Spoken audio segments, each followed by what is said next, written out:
Hoje, então, temos o prazer de ter aqui conosco o professor Robson, né, que é pós-doutorando no Instituto Federal do Espírito Santo, professor efetivo do município de Cariacica, isso para ser mais exato, e a gente fez um convite para ele para falar um pouquinho sobre o seu trabalho do doutorado, que foi o primeiro doutorado a ser defendido no IFES, né, professor, né, o senhor estava nos falando. Então, vou dar uma breve apresentação do professor para o pessoal ter uma ideia da sua trajetória, né? Então, o professor Robson, ele é licenciado em Filosofia pela Faculdade Salesiana de Vitória em 2009, licenciado em Pedagogia pelo Instituto de Educação e Tecnologia em 2014 e pelo Centro Universitário de Maringá em 2020. Especialização Lato Sensu em Arte e Educação pela Faculdade de Educação Regional Serrana em 2011 e mestre em Educação em Ciência e Matemática em 2015, doutor em 2023 e pós-doutorando a partir de 2024 no programa de pós-graduação em Educação em Ciência e Matemática do Instituto Federal do Espírito Santo, né? Então, é um prazer tê-lo aqui conosco, professor Robson. Creio que é uma honra para nós ter aqui você falando um pouquinho do teu trabalho, né? Então, o título do seminário do professor, ele me passou, é Entre a Pesquisa, o Ensino e a Produção de Material Educativo. Por que História e Filosofia da Ciência também é coisa de criança? Acho que o título da sua fala é muito instigante, né? Nos traz, vamos dizer, curiosidade para ver o que o senhor vai trazer aqui para nós. Nós temos alunos do nosso curso de mestrado em Ensino de Ciências, Ensino de Ciências e Tecnologias, né? Temos o pessoal do Mato Grosso aqui, da região sul, né? Temos nossos alunos do curso de Matemática e Licenciatura, né, que a gente reabriu de novo esse ano, né? Estamos no segundo semestre, e acho que a sua fala vai ser muito bem-vinda para o pessoal aqui. Então, fica com o senhor agora aqui, contigo, né? Sei lá, como é que o pronome tratamento melhor, né? Para fazer a sua fala nessa noite, tá? Primeiramente, desejar uma boa noite para todos vocês, né? Como o professor Marcelo falou, mesmo que seja virtual, esse encontro já tende a ser muito prazeroso, porque a possibilidade de conhecer pessoas novas, né? E poder compartilhar a experiência que eu tive como doutorando, né? E vivenciar essa experiência de diálogo no intuito de poder contribuir com o percurso de outros estudantes, de outros mestrandos, graduandos, é sempre uma honra, né? Eu sou um grande entusiasta da educação, então acredito que essa possibilidade de compartilhar experiências, elas são riquíssimas, porque elas acendem em nós desejos de continuar, que muitas vezes eles se apagam durante a profissão. Então, é a possibilidade de reacender certas fagulhas que vão se perdendo durante o caminho. E quando se acende boas fagulhas, para quem está lá no sul, acredito, né? Vamos falar de churrasco, a gente também pode fazer bons churrascos nesse processo, né? Então, é o que eu desejo, assim, que esse momento aqui seja esse momento de nos aquecer para a gente fazer bons churrascos na nossa caminhada também. Eu vou compartilhando a apresentação com vocês. Eu preparei, né, alguns slides aqui, porque eu quero mostrar um pouco desse percurso e pode ser bem ilustrativo. Vou tentar conduzir minha fala no máximo 50 minutos, né? Então, vou ficar sempre de olho no relógio. Quando eu botar a apresentação, vocês sabem que eu não vou ver o rostinho de vocês, infelizmente, mas estou com o coração ligado a todos, tá certo? Ok. Vamos compartilhar a tela.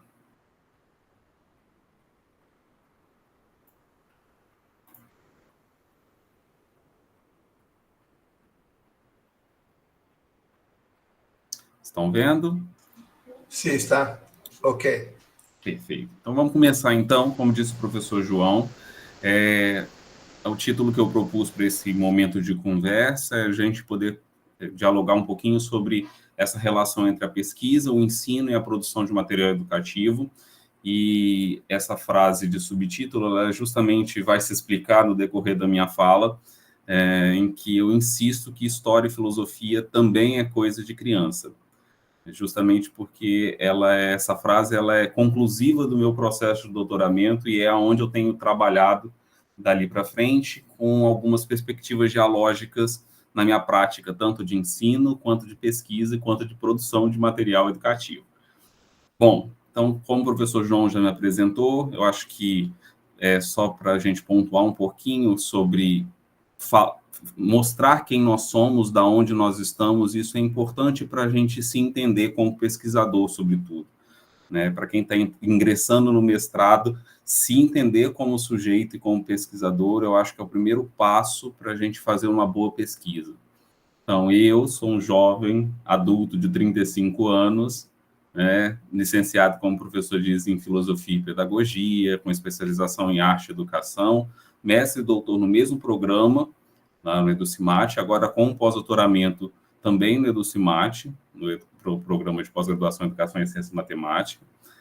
Sou professor efetivo da Rede Municipal de Cariacica, lá na cidade, né, desse nome, e atualmente estou na direção escolar desde 2020, e aí eu gosto de pontuar que eu peguei um exercício desafiador, que foi a direção da escola, no dia em que as aulas foram suspensas por conta da pandemia aqui no município. Então, no dia 19 de março, as escolas fecharam e eu assumi a direção da escola. Então, muito aprendizado e desafio ao mesmo tempo. E do ano passado para esse ano, eu assumi um outro compromisso dentro do município, que é de articular as ações do Compromisso Nacional Criança Alfabetizada, que é um regime de colaboração entre a União, os estados e os municípios, para garantir uma das missões com as quais eu lido e sou extremamente preocupado, que é o processo de alfabetização das crianças até a finalização do segundo ano do ensino fundamental. Uma meta já prevista lá no PNE, e que a gente ainda tem muitos desafios e dificuldades para romper, para alcançá-lo. Então, vocês devem ter percebido dessa minha trajetória aí uma mescla de interesses, de vertentes e olhares dentro do caminhar acadêmico, caminhar educacional, né, e que, de certo modo, eles vão criar uma confluência nos meus trabalhos, na minha pesquisa. Bom, diante dessa minha trajetória, eu tenho criado algumas identidades de pesquisa, que vocês vão ver, né, nessa apresentação. Meus interesses hoje, eles caminham muito no que diz respeito às práticas pedagógicas que são desenvolvidas nas escolas, né, naquilo que é dito nas pesquisas. Trabalho com alfabetização científica e alfabetização, e aí eu chamo de linguística, justamente para diferenciar da primeira. Então, é a alfabetização do beabá, né, da aprendizagem da língua, da leitura e da escrita, mas também a alfabetização científica. Tenho me debruçado muito sobre a história e filosofia da ciência, e meu foco de trabalho é, sobretudo, os anos iniciais do ensino fundamental, e agora, no pós-doutorado, eu tenho me desafiado a pensar, a estudar, né, o pensamento decolonial.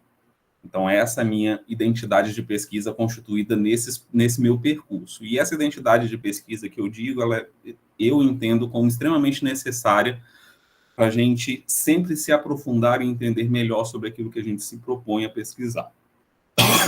Perdão. Professor, acho que não está passando aqui esses slides. Desculpa. Então, vamos tentar resolver esse problema. Eu vou... Eu acho que coloca em apresentação de slides, eu acho. Sim, então, sim. Eu parei a apresentação, né? Voltei. Isso. Só um momentinho. Ainda bem que eu passei só 3 slides. Não deu para perder muita coisa.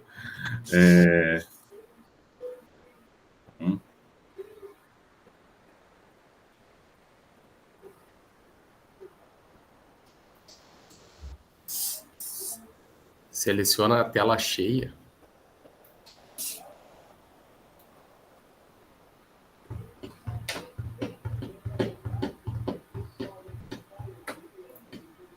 E aí, a apresentação do PowerPoint seria bom colocar na apresentação isso aí.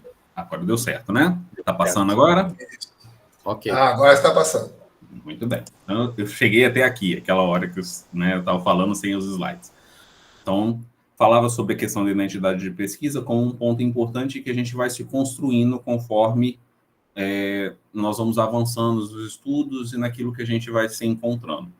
Eu insisto em dizer aqui, pelo menos para os meus colegas, né, doutorandos, meus colegas de caminhada, que eu, de certo modo, fui agraciado com um percurso acadêmico que é muito compatível com os meus interesses. Então, eu entrei no mestrado com um projeto de pesquisa, um anteprojeto, que foi o projeto com o qual eu me debrucei durante a pesquisa. Então, eu não precisei de nenhuma modificação extrema dentro do percurso, e a mesma coisa aconteceu no doutorado. Então, eu tive a sorte de entrar dentro dos programas com um interesse pessoal de investigar que foi acolhido pelos meus orientadores, né? Então, isso, de certo modo, ajudou bastante a dar mais firmeza a essa identidade de pesquisa. Não é um requisito, uma necessidade, né? Mas a gente sabe que isso ajuda. Então, quanto mais a gente tem prazer com aquilo que a gente pesquisa e escreve, mais a gente se aprofunda. Então, essa identidade de pesquisa é que eu tenho me debruçado. E aí, quando eu falo dessa relação entre a pesquisa e o ensino, eu falo justamente desse contexto no qual eu estou inserido. Então, eu sou professor de filosofia na rede municipal, mas eu sou professor alfabetizador também na rede. E quando eu assumo a direção de uma escola, eu assumo de uma escola que só atua com os anos iniciais do ensino fundamental. E é esse contexto mesmo que me preocupa e me instiga, que me causa interesse. Então, o que é esse contexto dos anos iniciais? Então, é justamente esse início, ou uma continuação da experiência escolar, e eu digo início e continuação porque a gente teve uma mudança legislativa não muito antiga, então bem recente, no que diz respeito à obrigatoriedade da educação infantil. Mas até então, a gente sabia que as crianças elas eram obrigadas a frequentar a educação regular a partir do primeiro ano do ensino fundamental, com 6 anos de idade. Agora a gente mudou isso, a gente começa com a obrigatoriedade a partir dos 4 anos na educação infantil.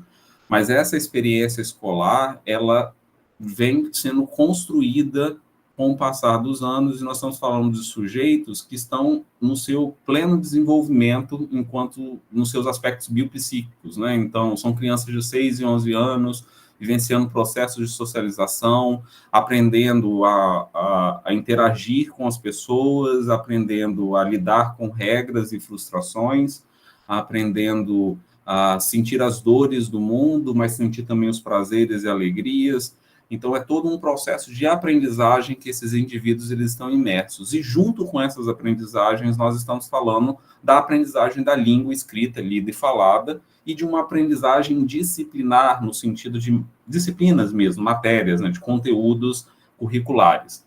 Então, esse é um contexto dos anos iniciais que tem uma estrutura habitual.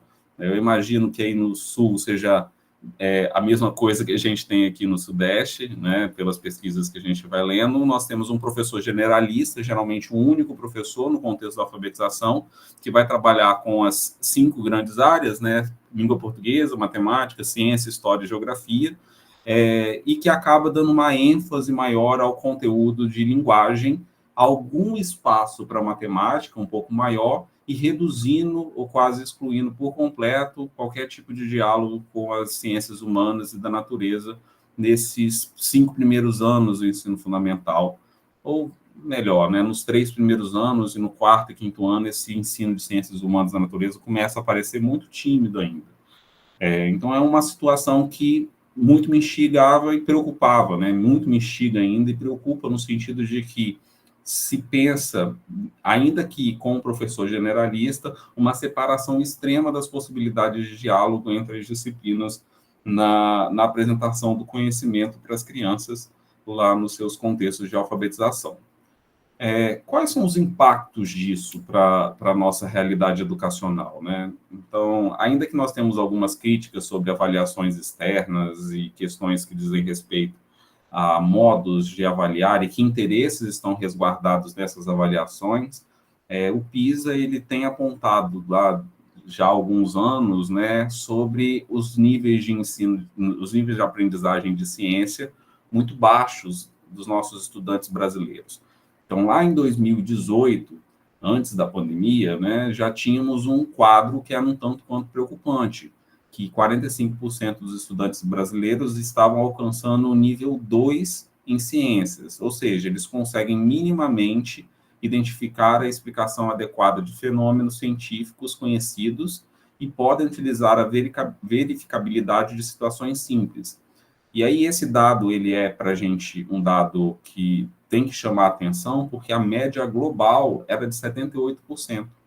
Então, nós estávamos com quase metade dos nossos alunos no que, em geral, no mundo, dos 80 países que eram avaliados lá em 2018, 78% alcançavam.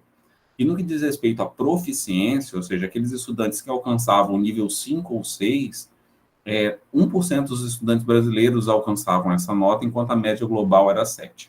Então, nós estávamos bem longe, bem distantes do ideal dentro dessa classificação promovida pelo OCDE. Isso não mudou muito em 2022, mesmo pós-pandemia. A gente deu um pequeno avanço, parece um contrassenso, mas após o período pandêmico, nós pulamos no ranking, nós saímos do número 64 para 62 no ranking. Então, nós subimos 2 pontos. Mas, ainda assim, a situação não se alterou muito no que diz respeito aos resultados das 3 disciplinas que são avaliadas no PISA, matemática, leitura e ciência.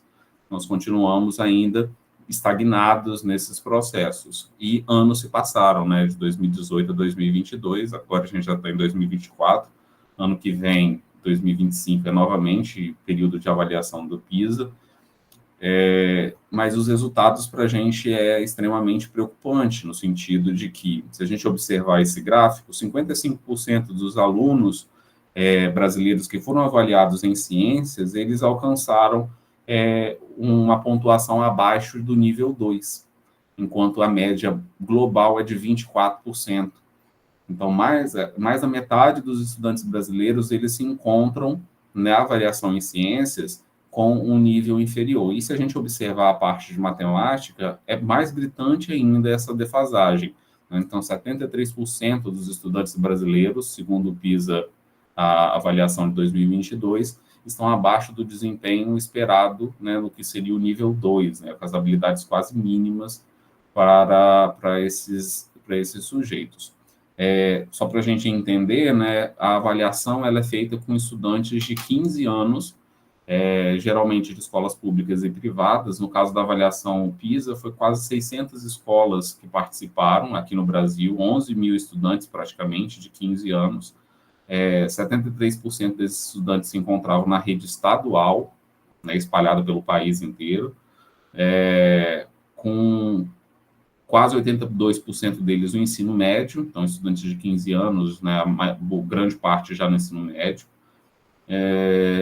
e um número maior, né, claro, 97% das escolas na área urbana. Então, a gente tem esse dado que, para a gente, é um grande alerta de pensar os espaços dessas discussões, tanto em ciências quanto em matemática, nos processos de aprendizagem, já desde a base da educação, né? Então, dos primeiros anos, lá nos anos iniciais, que espaço essas discussões, esses conteúdos têm ganhado para impactar, de fato, em bons resultados e, mais do que isso, né, na autonomia desses indivíduos diante da realidade e das discussões que eles possam fazer para melhorar suas realidades, para melhorar suas condições de vida.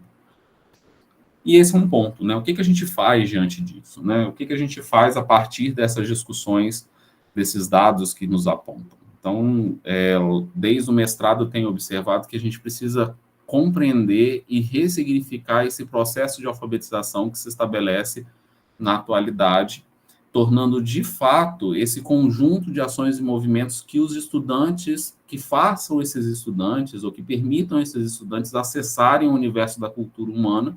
E aí, quando eu falo universo da cultura humana, eu não estou falando só das habilidades de leitura e de escrita envolvidas neles, mas eu estou falando de outros signos, de outros conhecimentos que fazem necessário uma leitura da nossa realidade, do nosso ato, do nosso fazer.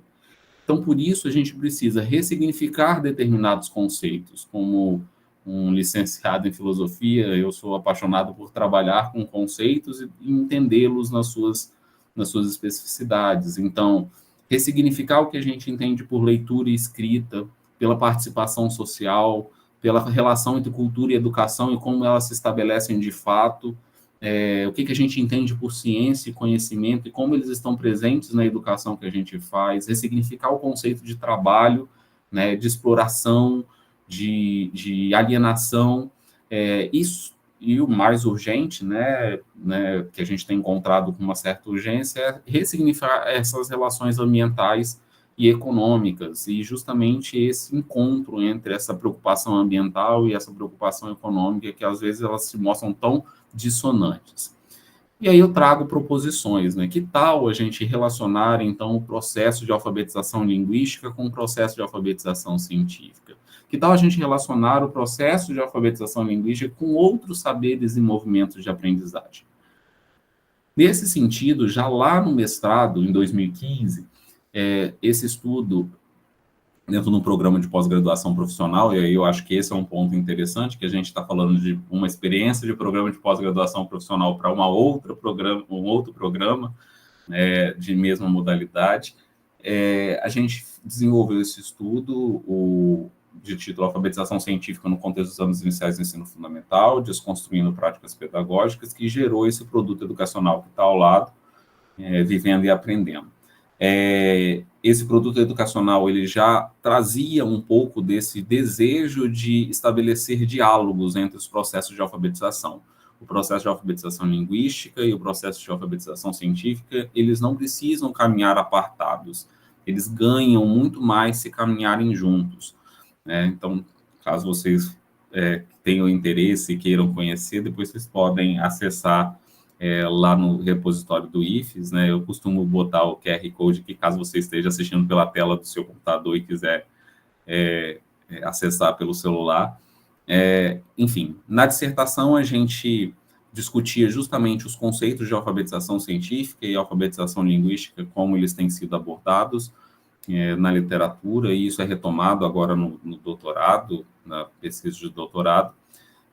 Mas, sobretudo, a gente vem fazendo uma reflexão sobre as práticas pedagógicas que podem impactar justamente no desenvolvimento ou na alimentação desse processo, né? E aí eu acho que a grande sacada, entender a alfabetização científica não como um ato, mas como um processo.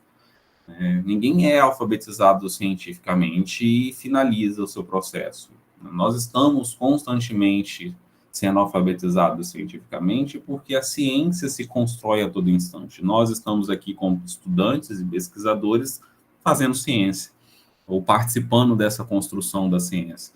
Então, aquilo que nós chegarmos a concluir, ou aquilo que nós estamos produzindo enquanto conteúdo científico, ele vai precisar ser ensinado a outras pessoas, e essas pessoas vão passar por um outro processo de alfabetização ao lidarem com essa realidade que a gente vai apresentar por meio dos nossos estudos.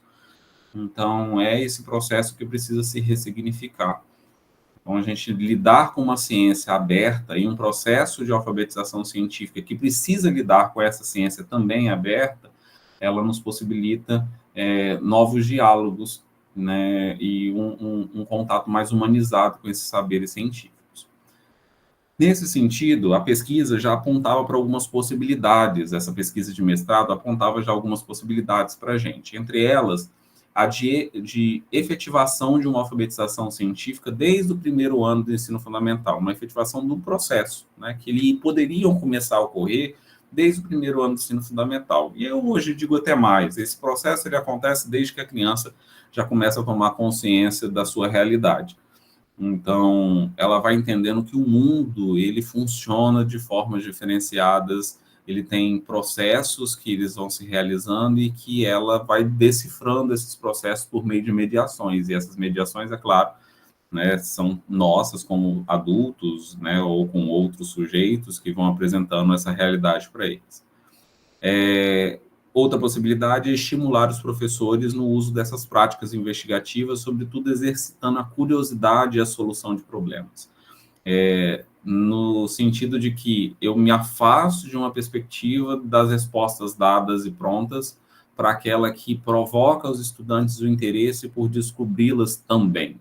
É claro, em determinados momentos a gente apresenta esses conteúdos e essas respostas, né, conforme elas são necessárias, mas a criança ela pode também se interessar por essas questões e buscar de forma autônoma por essas questões, sendo mediadas por nós, né?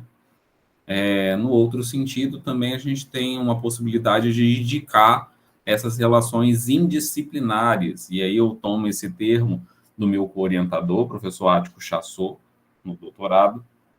Ele fala dessa necessidade da gente começar a entender o mundo como um ambiente indisciplinar, de negar mesmo as divisões disciplinares e entender que quando a gente fala sobre a natureza, né, ou sobre os ambientes em geral, a gente não está falando só sobre uma perspectiva biológica, a gente está trazendo as perspectivas químicas, físicas, a gente está trazendo uma perspectiva matemática, uma perspectiva linguística, artística, enfim, tudo isso em diálogo que vai realmente trazer como resultado uma formação integral desses sujeitos. E contribuir, sobretudo, com o enriquecimento de discussões acerca da alfabetização dos nossos alunos. Então, quando eu entro lá no doutorado, depois no processo de 2020, lá em 2020, no processo de criação do doutorado e a seleção e o anteprojeto, tudo acontecendo no final de 2020, eu trago essa proposta de pesquisa. Então, a gente tinha uma que trabalhava especificamente a alfabetização científica, e aqui agora a gente faz um diálogo com a história e filosofia das ciências, no contexto da alfabetização científica e linguística, reflexões e contribuições para a prática pedagógica nos anos iniciais do ensino fundamental. O título do anteprojeto não é o título da tese, então esse era o começo de uma ideia. E aqui eu já me lanço um desafio nesse anteprojeto. Meu produto educativo, né? Como conversava com os professores aqui, né? Vocês, colegas do mestrado aí, devem ter acompanhado. Eu sou da primeira turma do programa de pós-doutorado profissional, de doutorado profissional no IFES.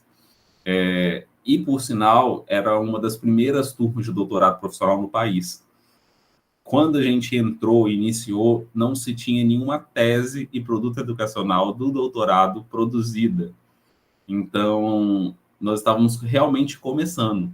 Até a primeira tese de doutorado profissional, ela foi defendida um ano antes de eu defender a minha, né, e o produto educacional também. Então, a gente estava caminhando meio que de olhos vendados dentro do processo e descobrindo juntos o que era um doutorado profissional e como fazer um doutorado profissional, o que era um produto educativo de um doutorado profissional, que é diferente de um produto educativo de um mestrado profissional, em termos de tamanho, de qualidade, de aprofundamento. Então, o que se esperava da gente enquanto doutorandos? Então, eu lá, na minha imaginação fértil, eu pensei, então, por que nesse caminho investigativo não produzir uma série de 3 livros infantis que pudesse abordar as discussões que eu queria pesquisar? Então, eu já tinha essa ideia desenvolvida na cabeça. Lá em 2021, as aulas vão começar do doutorado, né? Tinha sido aprovado, só que a gente já estava no contexto pandêmico e a gente sabe o que foi a pandemia nos nossos caminhos educacionais, né? Então, a gente tinha uma série de realidades envolvidas ali. Pandemia, as aulas remotas, eu conheci os meus colegas de turma presencialmente 1 ano depois das nossas aulas, praticamente, começarem, e o desafio de desbravar, então, esse caminho que era novo para todo mundo. Algumas preocupações, então, que foram se construindo no decorrer desse processo investigativo. Então, do anteprojeto ao projeto que iria ser executado.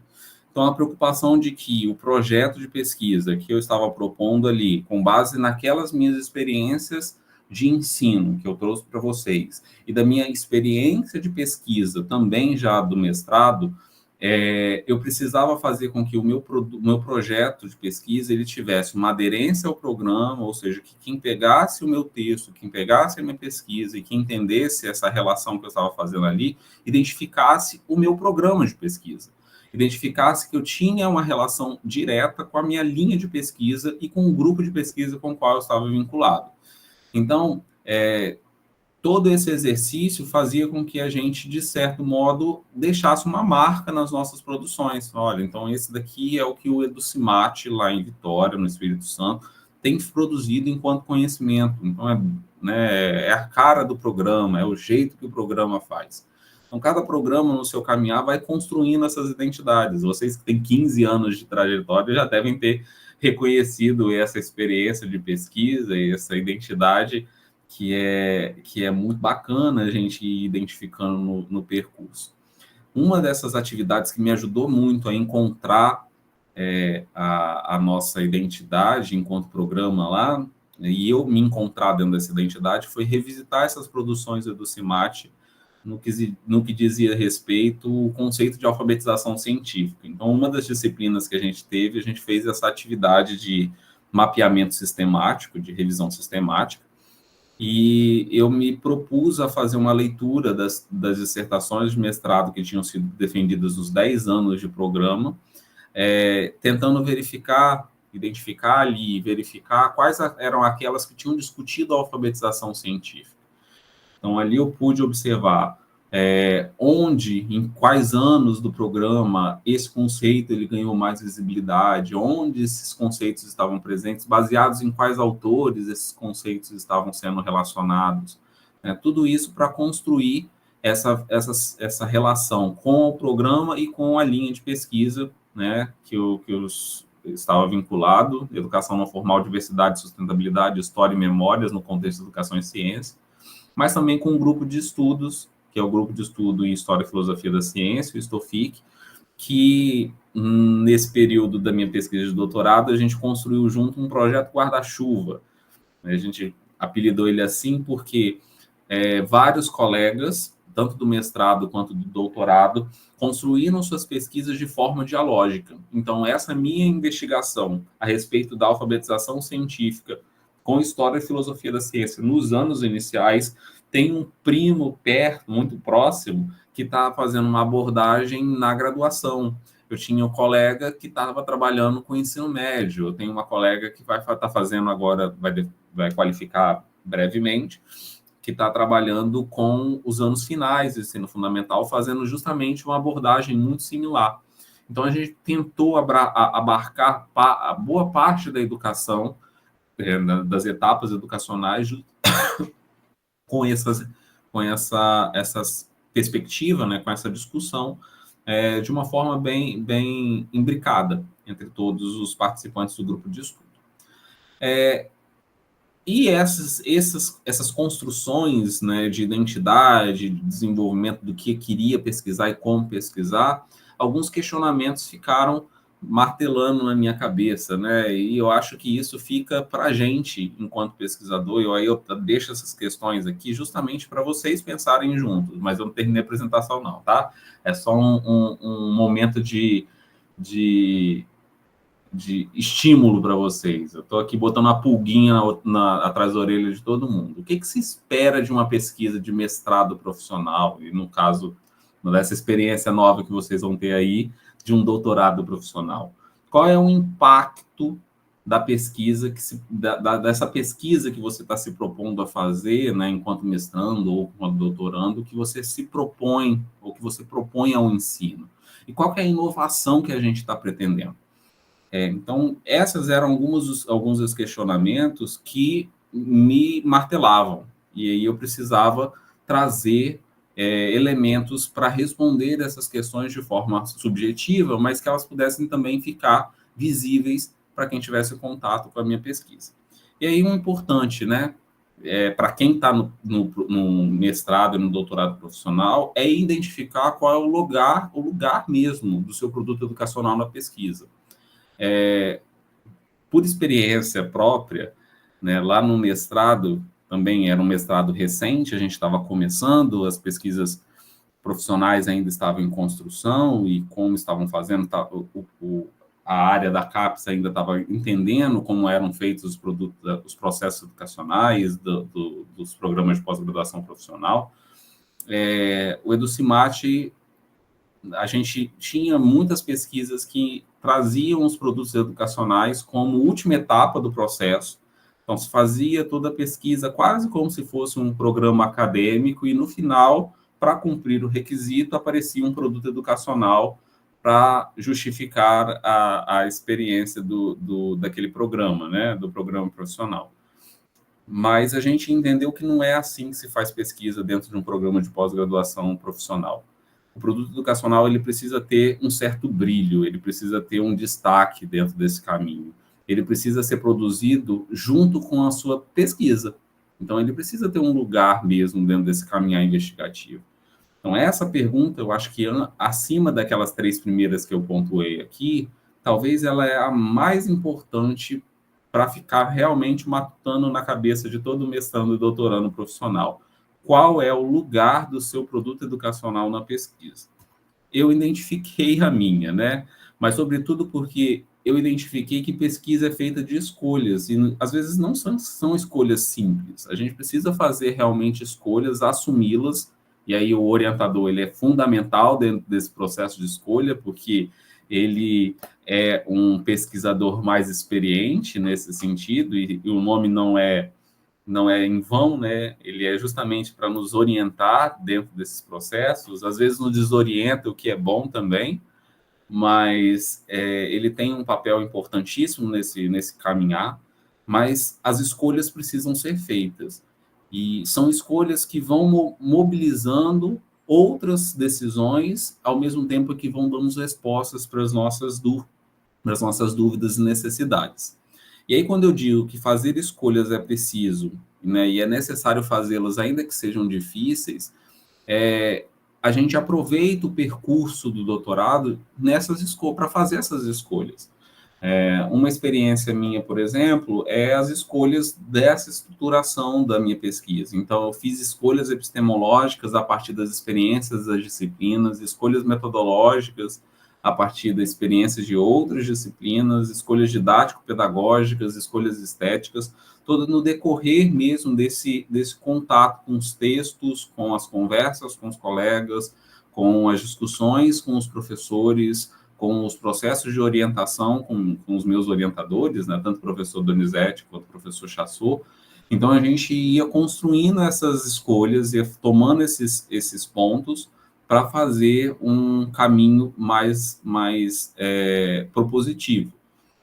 Bom, e aí a pesquisa começa a ganhar forma, né? Começa a ganhar sentido, ganhar conteúdo, e o objetivo geral da pesquisa de doutorado era investigar, então, o uso de saberes apropriados pela história e filosofia da ciência nas relações entre alfabetização científica e linguística em uma escola municipal em Cariacica, a partir de desconstruções e análises de ações pedagógicas. O objetivo está grande, né? Parece que está complicado de se entender, mas quando eu olho para os objetivos específicos, eles se tornam muito mais claros. Em que sentido? Eu entendi que a minha pesquisa de doutorado ela só sairia do papel se eu tivesse o meu produto educacional. Então, para eu pesquisar, eu precisava produzir o produto educacional, e isso, para mim, foi uma decisão importantíssima. Então, toda a minha pesquisa, ela começa justamente com a produção de uma série de 3 livros infantis, abordando temas da história e filosofia da ciência, para contribuir com os processos de alfabetização científica e linguística. A partir desse produto educacional é que a pesquisa em loco ela se realiza. E ali eu realmente me aproximei de algumas turmas do ciclo de alfabetização da escola em Cariacica, no caso, 1º e 2º ano, onde a gente pôde realizar esse contato com os alunos por meio dos livros que eles utilizaram, os materiais, e os docentes que mediaram esse processo de utilização dos materiais, para justamente verificar, né, e investigar como se realiza o processo de alfabetização linguística e científica por meio desse recurso que eu estava propondo. E a análise baseada nessa relação, né? Então, eu tinha uma produção, eu tinha uma atuação e, por fim, uma análise acerca dessas ações pedagógicas para o ensino de ciências da natureza, mas também para o ensino de língua portuguesa, nessa perspectiva discursiva de alfabetização a partir dos saberes da história e filosofia da ciência. E era um processo cíclico, porque ao mesmo tempo em que essas questões das análises, elas me mostravam alguns pontos, me dava a possibilidade de voltar no produto educacional e fazer as alterações que fossem necessárias para apresentar para o público, para apresentar para a sociedade, né, considerando que o produto educacional é um bem público nesse sentido, por eu estar vinculado a um programa de pós-graduação federal, né? Então, eu tinha essa responsabilidade social de apresentar para a sociedade algo que fosse realmente potente e que transformaria, e que pudesse provocar algum nível de transformação na educação. E essas escolhas feitas e esse caminho feito, ele se estabeleceu dentro de algumas relações e decisões mesmo, de decisões epistemológicas, decisões didático-metodológicas, né? Então, esse mapa conceitual que está em tela, eu apresentei já na qualificação, quer dizer, num evento que a gente tem aqui no mestrado e doutorado, que se chama Seminário de Pesquisa, em que a gente realmente faz uma pré-qualificação, eu diria assim, né? Então, a gente é chamado a apresentar para os nossos pares, os nossos colegas, e para uma banca de professores do próprio programa, os nossos projetos, e coletar ali realmente ideias, né, orientações, sugestões, dúvidas, para que esse projeto pudesse cada vez ficar mais refinado, né, ganhar corpo de uma melhor forma. Então, já lá no processo, lá no projeto, eu apresentava essas escolhas, né? Então, quando eu fosse abordar a alfabetização científica, eu utilizaria como referência aqueles autores que estão citados ali, Chassot, Kazushiki Marandino, Gerard Fourré, professor Lorenzetti, professor Denis Oikov, a Lucilena Saceron e a professora e a sua orientadora, a professora Carvalho. E ali, o que eu queria desse conceito? Discutir justamente os objetivos investigativos e pedagógicos relacionados à alfabetização científica, as práticas pedagógicas voltadas para esse processo e que conceitos estão relacionados ali.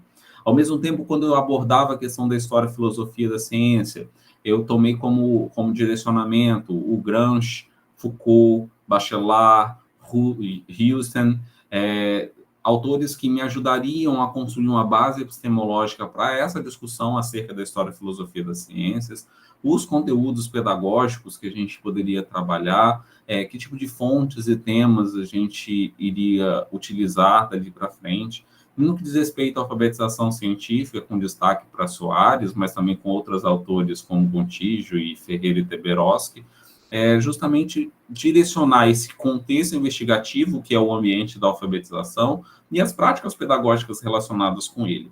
Mas de forma centralizada, como vocês podem ver o local do centro do produto educacional, é porque o mapa está cortado no meio, tá, gente?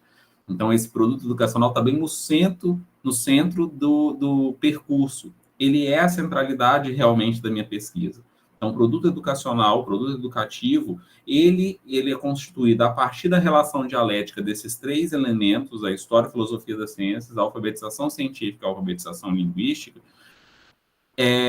mas ele também ele se torna uma força motriz de um plano de ação pedagógica, que está relacionado com uma metodologia de pesquisa, com qual a pesquisa se delineou enquanto pesquisação, e uma metodologia pedagógica, né, que direcionaria os meus movimentos enquanto professor, enquanto pesquisador, enquanto construtor desse plano de ação pedagógica nos livros que são propostos. E ali eu optei pela pedagogia histórico-crítica, do Demerval Saviani, amparando lá pelos movimentos, né, pelas etapas de prática social inicial, a problematização, a instrumentalização, a catarse e a prática social final dos conteúdos.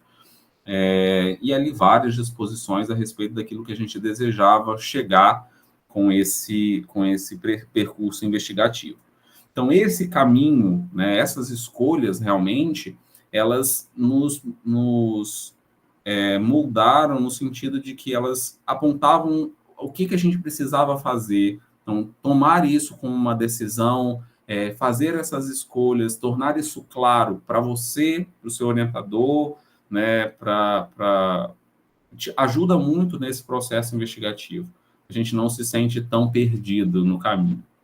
Bom, e aí contando um pouco dessa experiência de pesquisa, de construção de pesquisa, só para vocês entenderem, dentro daquelas perguntas, né, que eu coloquei lá, qual é o lugar do produto educacional, o que a gente entende por mestrado e doutorado profissional, qual é a inovação que eu estou propondo diante disso, e eu acho que para descobrir a inovação, nada mais justificável do que uma revisão de literatura. E aí a gente foi para os nossos repositórios de pesquisa clássicos, a buscar alguns trabalhos que abordassem as questões que eu estava investigando, que era a questão da história e filosofia das ciências no ensino fundamental, discutindo alfabetização científica ou ensino de ciências.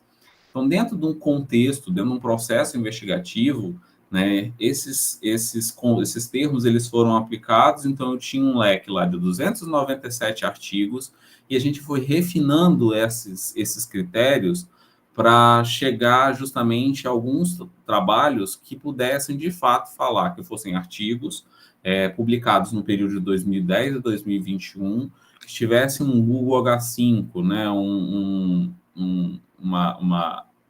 uma maior divulgação ou adesão, né, uma procura maior do que 20, a gente saiu de 297 trabalhos para 56 artigos. E aí, a partir daí, a gente foi olhar esses artigos para identificar quais daqueles realmente falavam de uma prática pedagógica nos anos iniciais do ensino fundamental, qual que traziam essa experiência pedagógica, seja como prática ou ação, né, de ensino com os alunos, e quais aquelas que traziam esses conceitos dentro do resumo, né, pelo menos, e a gente ficou apenas com 2 trabalhos.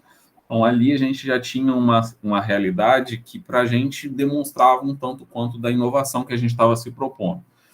2 trabalhos estrangeiros, um na região, um é grego e o outro é português, e eles trabalhavam justamente sobre essa relação da apresentação da história da ciência em situações de práticas pedagógicas, uma dentro do museu e outra especificamente com os alunos de uma educação primária, trabalhando o conceito de energia, a partir da apresentação de uma discussão. É claro, esse artigo do grego, né, de 2013, ele trabalhava com alunos um pouco maiores, não especificamente com crianças de 6 anos, enquanto o de baixo, né, o de 2015, dos portugueses, ele já tinha uma abrangência um pouco maior com as crianças pequenas.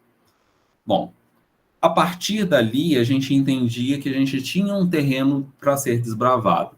Então, a gente ia precisar dialogar com autores que pudessem, de fato, trazer elementos para justificar epistemologicamente esse processo investigativo que nós estávamos fazendo. Então, na alfabetização linguística, como eu já disse, a gente optou pela Magda Soares como um referencial de peso para de fato, explicar para a gente o que entendíamos por alfabetização, por letramento, pelo processo de alfa-letrar, dentro desse diálogo entre alfabetização e letramento, e também para estabelecer o que se entende dentro desse processo como habilidades mínimas a serem desenvolvidas nas crianças de 6 e 7 anos, que é do primeiro e segundo ano do ensino fundamental. No que diz respeito ao ensino de ciências, nós, apesar dos outros autores, que, claro, nós dialogamos e trazemos suas contribuições e suas discussões dentro do universo enorme de autores no âmbito da alfabetização e do ensino de ciências, mas nós optamos por focar o nosso olhar para o Ático Chassot e para o Gerard Fourré, e também, mais uma vez, buscando realmente nessa literatura identificar o que se buscava dentro de um processo de alfabetização científica, né? Que tipo de habilidades, que tipo de conhecimentos e que tipo de atitudes se espera de uma pessoa que está em processo de alfabetização científica. E aqui vale um adendo sobre o conceito de alfabetização científica, quando a gente... e aí eu sempre gosto de citar e sugerir uma leitura muito esclarecedora, que é a tese da professora Lúcia Helena Saceron, que ela vai discutir o conceito de alfabetização científica, de letramento científico, de enculturação científica que a gente encontra na literatura. E aqui também é uma opção.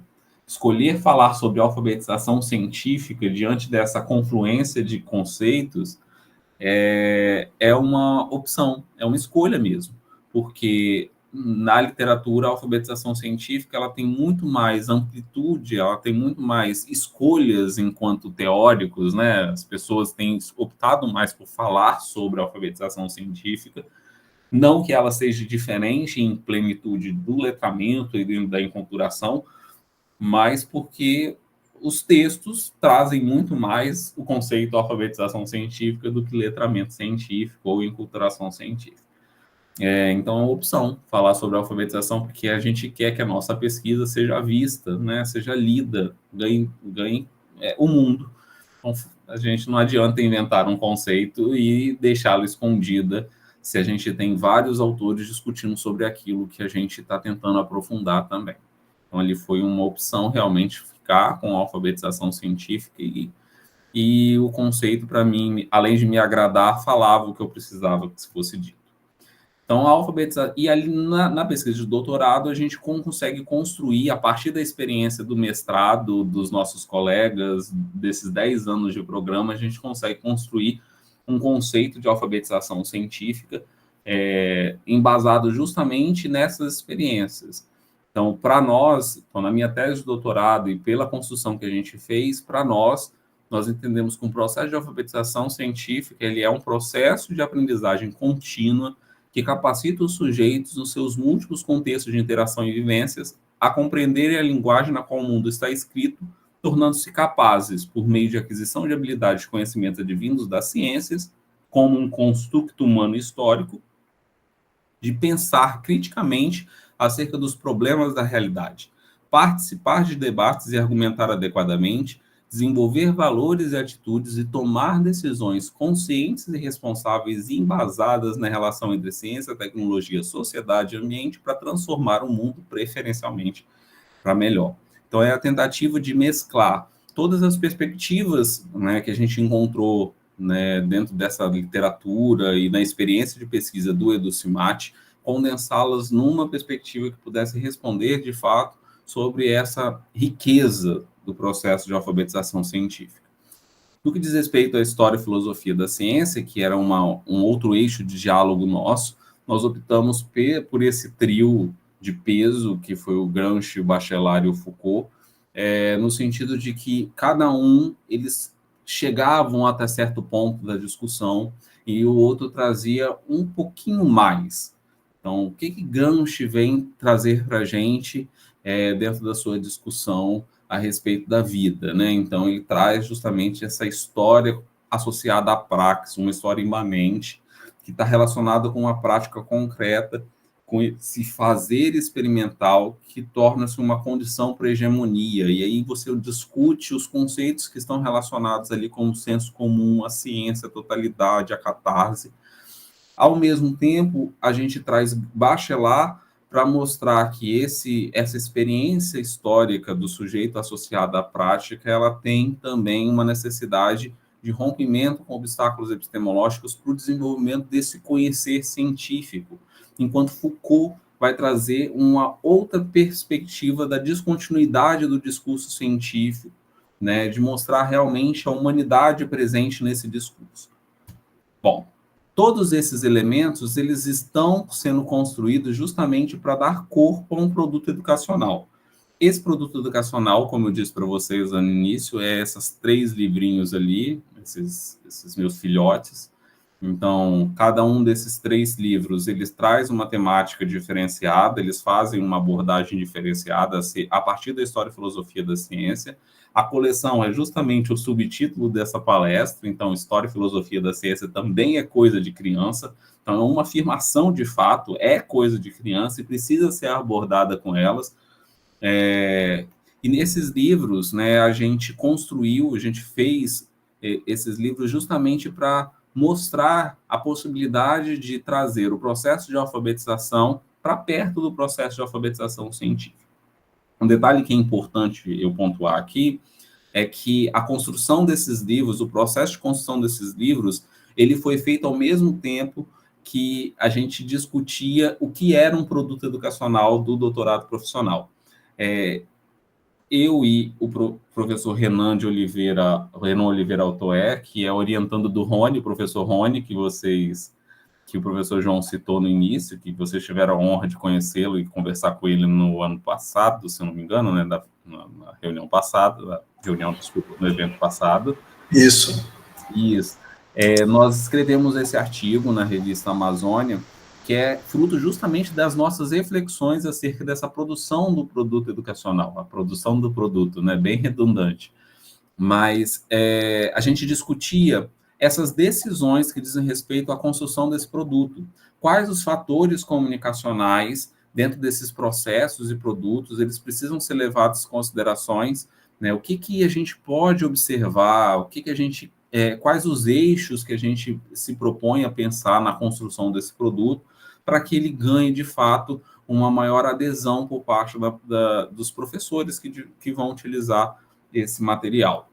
E aí a gente construiu os eixos, né? Então a gente pensou no eixo conceitual, o que eu ia levar no meu produto educacional de conceitos envolvidos ali. Então eu ia falar sobre alfabetização científica, alfabetização linguística e as outras alfabetizações enquanto uma colagem, uma assemblagem de fato. No eixo pedagógico, as opções, então, pela pedagogia histórico-crítica e a teoria didática da história e os elementos temáticos que a gente ia abordar. E no eixo comunicacional, que de fato é a aparência desse produto, como a gente gostaria que ele fosse ao público, né? Que tipo de material, que tipo de linguagem, quais os elementos estéticos, como poderia ser utilizado, como poderia ser publicizado esse recurso. Então, nesse artigo, e eu deixo para vocês, né, olharem com carinho, né? Então, a gente já está chegando aqui para falar sobre esse material educativo. Toda essa experiência de construção do produto educativo, ela parte dessas discussões que eu e Renan fazíamos lá no primeiro ano do doutorado. Bom, e aí eu apresento para vocês a minha coleção de livros, escrita junto com o professor Donizete, professor Chassot, meus orientadores, né? Então, o primeiro livro, Isabel na Dúvida, Seja Curiosa. O tema desse livro discute a dúvida e a curiosidade como elementos constitutivos do processo de conhecimento científico e da aprendizagem. De uma maneira mais resumida, eu posso dizer que, nesse livro, eu apresento para as crianças as meditações 1 e 2 de René Descartes, em que ele chega àquela frase que todo mundo, quando fala de René Descartes, lembra, né? Eu penso, logo existo. Então, a gente faz todo o percurso para chegar até ela, né? Para entender como essa frase foi construída. O segundo livro, Isabel, Meninas Fazem Ciências, ele vai trabalhar a questão do lugar da mulher no desenvolvimento do conhecimento científico na história. E um texto que a gente vai abordar é um pouco da história da cerveja, né? E como as mulheres na Idade Média, as mulheres que lidavam com a natureza, que detinham determinados conhecimentos sobre a natureza, elas corriam certos riscos, por exemplo, de serem chamadas e serem julgadas como bruxas, né? E aí nós temos questões históricas relacionadas com isso. E, por fim, Isabel Tem Ciência no Céu. Ele traz um pouco dessa experiência dos povos pré-colombianos e pré-cabralinos aqui nas Américas, no que diz respeito a conhecimento astronômico, né? Então, como esses povos indígenas, esses povos pré-colombianos e pré-cabralinos, eles observavam o céu e como esse céu observado influenciava, de fato, na vida desses sujeitos, né? Bom, então, aqui nós temos esses dois personagens que eles acompanham a série de livros, a Isabel e o Inácio, e eles são os interlocutores mesmo do processo. O livro, ele trabalha com as habilidades de alfabetização científica, e aqui eu trago algumas imagens das páginas dos livros, né? Então, a gente trabalha com essas habilidades e conhecimentos que, na teoria, a gente desejava que fossem desenvolvidos no processo de alfabetização. E vocês podem observar que esse processo de alfabetização científica, ele está aparecendo ali por meio da apresentação de elementos históricos, por meio de discussões a respeito da história, mas também por meio de atividades que são propostas, como aquela atividade de matemática ali, quando a gente fala que René Descartes, por exemplo, era um grande amante da matemática, né? Ele era matemático, ele tinha um certo apreço pela matemática, pela aritmética e geometria, sobretudo. Bom, então a gente faz todos esses processos, a gente traz esses elementos por meio da literatura infantil, e é uma literatura extremamente ativa, no sentido que as crianças vão produzindo junto, elas vão experimentando a leitura e vão respondendo e escrevendo junto e participando desse processo de construção do texto, né, e da história, sobretudo. A mesma coisa se faz no processo de alfabetização linguística. Então, para a mesma série de discussões e processos envolvidos na alfabetização científica, a alfabetização linguística também ganha destaque nessa construção. Então, atividades que vão levar a consciência fonética, ao desenvolvimento das habilidades de escrita, a relacionar letras, sons, completar palavras, escrever palavras, a escrita espontânea aparece muito no texto, ainda que sejam crianças em processo de aprendizagem, mas essa escrita espontânea, ela revela para a gente quais os níveis de aprendizagem da língua escrita essas crianças estão desenvolvendo, e isso para a gente é extremamente importante como um diagnóstico, como uma compreensão dessas aprendizagens. E tudo isso, ele nos leva, então, para essa construção a respeito do conteúdo e da prática que vai ser executada. Eu acho que eu já cheguei aos 50 minutos, então eu vou ser bem breve para a gente poder ter tempo de conversar. A pesquisa, então, ela teve 3 etapas, uma etapa de pré-validação, uma de validação e de uma pós-validação. Na pré-validação, a gente faz um contato com os colegas do grupo de estudo, que leem, então, os livros e fazem comigo uma avaliação desse material, e trazem para mim algumas preocupações pessoais no que diz respeito à capacidade das crianças de entenderem o que estava sendo escrito, o que estava escrito ali, ou de saberem interagir com aquele conhecimento, ou se era muito texto, ou se a letra estava adequada, né? E todas essas questões, elas nos motivavam, então, a refletir sobre os motivos dessas escolhas que estavam sendo feitas. Então, por exemplo, uma das escolhas, por que o texto, em sua maioria, é todo em caixa alta? Porque a gente está trabalhando com crianças em processo de alfabetização, mas por que tem partes do texto que ele está escrito com letra de imprensa minúscula? Porque no mesmo processo de alfabetização, a gente precisa fazer com que a criança tenha contato com uma variedade de letras. Então, esse contato, ele pode ser feito por meio da comparação, por meio da visualização de outras fontes, da tentativa de associação. Então, esses processos, eles estão justificados, por que eles estão ali acontecendo. Bom, e essa pré-validação, ela gera para a gente tanto essas preocupações, mas também elas nos deixam aberto para testagem. Então, beleza, vocês estão com essa dúvida, então agora a gente vai testar com as crianças para validar de fato essa produção. A gente iniciou o processo de validação com as crianças e logo em seguida a gente qualificou a pesquisa em setembro de 2022, ainda online. A gente qualificou a pesquisa e lá, então, a gente já tinha um produto educacional construído e um processo de investigação sendo desenvolvido.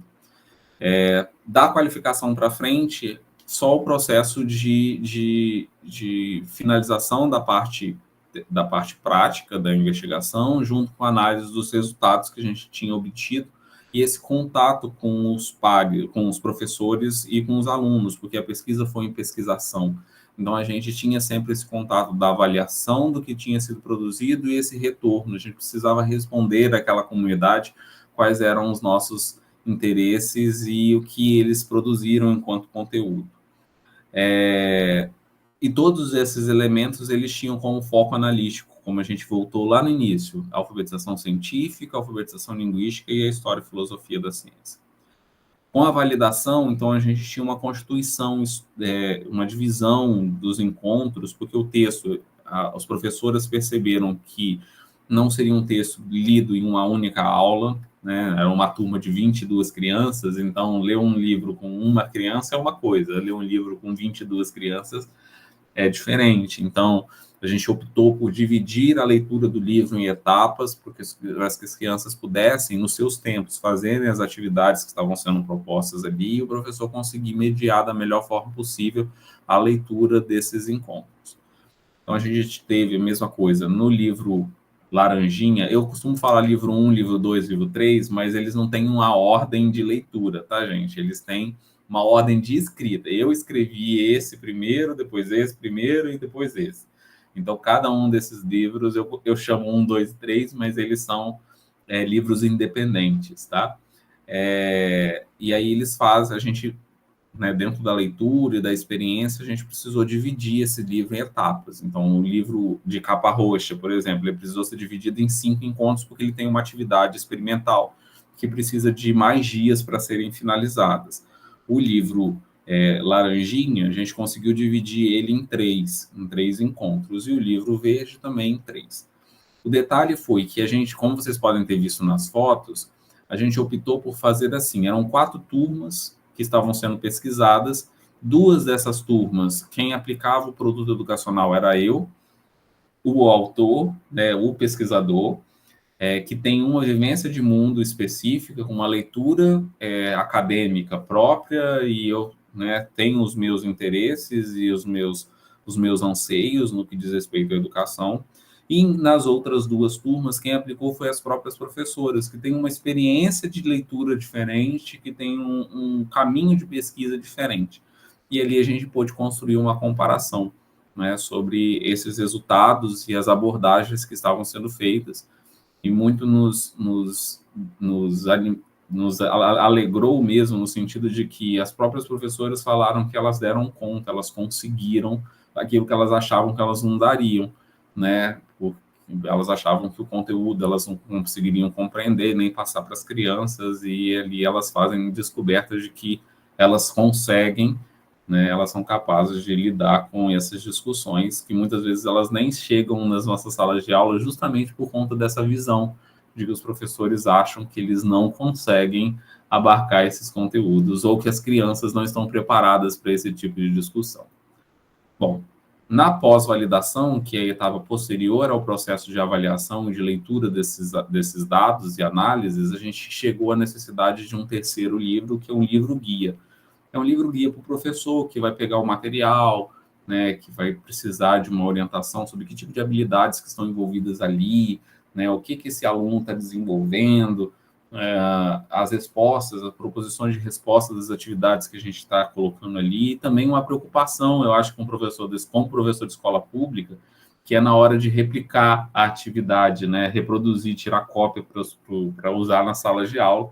Então, a gente tentou agrupar, como a gente pode ver na primeira imagem, a gente tentou agrupar todas as atividades que estão dispostas no livro de forma contextualizadas, né? Então estão no meio do texto, a gente tentou agrupar para facilitar o professor a xerocar as atividades apenas e utilizar elas com as crianças. E no verso está algumas indicações sobre o que a gente espera, tipo de orientação que a gente está dando, se existe uma resposta certa, se não existe, o que a gente está pensando, o que a gente está pensando que possa ser respondido pelos alunos, etc. A defesa foi feita em dezembro de 2023, então a gente não tem nenhum ano de defesa, né? Foi meio híbrida a defesa, né? O professor Chassot, ele não podia estar presente, né? Um senhorzinho de lá de seus mais de quase 80 anos, e mais de 80 anos, desculpa, e o professor de Emerson, que é o diretor-geral do IFES, ele também não pôde estar presente, porque ele estaria, mas teve uma agenda como diretor-geral do IFES Vila Velha, não pôde estar presente no dia. A pesquisa, ela é bem grande, bem extensa, né, mas como meu orientador fala, essas páginas todas, elas têm um motivo de existirem, né, então, assim, eu consegui convencer a minha banca de que elas precisavam estar ali, e por isso elas fazem muito sentido para mim, eu espero que fazem sentido para quem pega para ler também. Que conclusões a gente chega a partir desse percurso todo que eu quis mostrar para vocês aqui? e aí a gente pode abrir para uma conversa mesmo. Essa experiência de pesquisa, sobretudo, ela nos leva a entender que usar os saberes da história e filosofia da ciência, que foram apropriados mesmo pela história e filosofia da ciência, eles de fato podem contribuir para esses processos, tanto de alfabetização linguística quanto científica, porque eles colocam, eles demarcam mesmo o espaço de que a ciência e o conhecimento científico, eles são produções humanas. E quando a gente aqui está como mestrandos e doutorandos, né, a gente percebe que, de fato, nós somos produtores desse conhecimento, e por isso a gente precisa tratar a ciência como esse espaço de produção. Então, a gente está combatendo uma visão de ciência constituída como algo contrário, né? A gente está combatendo uma visão que traz a ciência como algo que é rígido, neutro, indubitável, né, e vai justamente trazendo uma outra perspectiva de ciência que está aberta, que realmente se posiciona, que tem uma posição, que ela responde a que muitas vezes tem um interesse por trás, né, que precisa ser esclarecido sobre tudo, né, e que é mutável, né? O conhecimento científico, ele muda, ele se transforma, ele é descoberto e redescoberto, ele é construído e reconstruído dentro dos processos. Ao mesmo tempo, esse contato com a história de filosofia da ciência, ele também colabora para a compreensão dos termos científicos, das discussões científicas específicas, conteúdos. Ele não substitui o ensino de ciência, né? Estudar história e filosofia da ciência não substitui ensinar ciência, mas ele traz uma outra perspectiva de ciência que muitas vezes é esquecida. Auxilia também na superação de obstáculos epistemológicos inclusos nas práticas pedagógicas, quando a gente tenta simplificar demais o conteúdo, fazer muitas metáforas dentro do processo de aprendizagem para fazer com que as crianças, os adultos, os adolescentes, enfim, entendam determinado conteúdo científico. Amplia para a gente também o entendimento da natureza da ciência, de que a ciência ela é uma construção histórica, de que ela precisa, né, estar aberta, ela não pode ser imóvel, ela não tem uma unidade absoluta, ela não é fechada para uma multiplicidade de olhares. Ela nos faz entender que o desenvolvimento da ciência, ele traz impactos sociais, ele traz impactos econômicos e ambientais, e nós temos responsabilidades com relação a isso também. Ao mesmo tempo, no que diz respeito à alfabetização, o contato com essa história e filosofia da ciência por meio do texto reforça a centralidade do texto no processo da alfabetização, ele vai resgatar as variadas textualidades, a maneira da gente integrar esse conhecimento com o mundo real, ampliar vocabulário, desenvolver os conhecimentos alfabéticos e vai desconstruir, sobretudo, essas construções narrativas e discursivas quando a gente traz uma outra abordagem sobre um determinado assunto, como é o caso do livro Verdinho, que fala sobre os conhecimentos astronômicos no âmbito das experiências dos povos pré-cabralinos, né? A gente começa a ver uma outra perspectiva de mundo que já foi, por tanto tempo, tão negligenciada. E, sobretudo, a gente está tentando nos reconectar com as descontinuidades do passado e com a complexidade humana pela qual a indisciplina do conhecimento ela precisa se alimentar. Bom, então, nesse sentido, a gente, por meio dessa pesquisa e desse caminho, a gente tem tentado trazer essas reflexões e contribuir de alguma forma para que as práticas pedagógicas atendam às necessidades do nosso mundo contemporâneo e que, mostrando essa relação potente entre a alfabetização científica e a alfabetização linguística, nós conseguimos construir uma visão de mundo mais abrangente, mais interconexa e, sobretudo, mais responsável para nós e para as futuras gerações. Então, também está o QR Code para acesso à tese e aos produtos educacionais. Vocês perceberam que são 4, então não são só 3, são 4 produtos educacionais. E a tese também, o repositório do IFES. E também está no Educaps, obviamente, né? E o que eu desejo para todos aqui, como mestrandos, né, e como agora nesse desafio de um novo programa de doutoramento profissional, um percurso maravilhoso para todos vocês.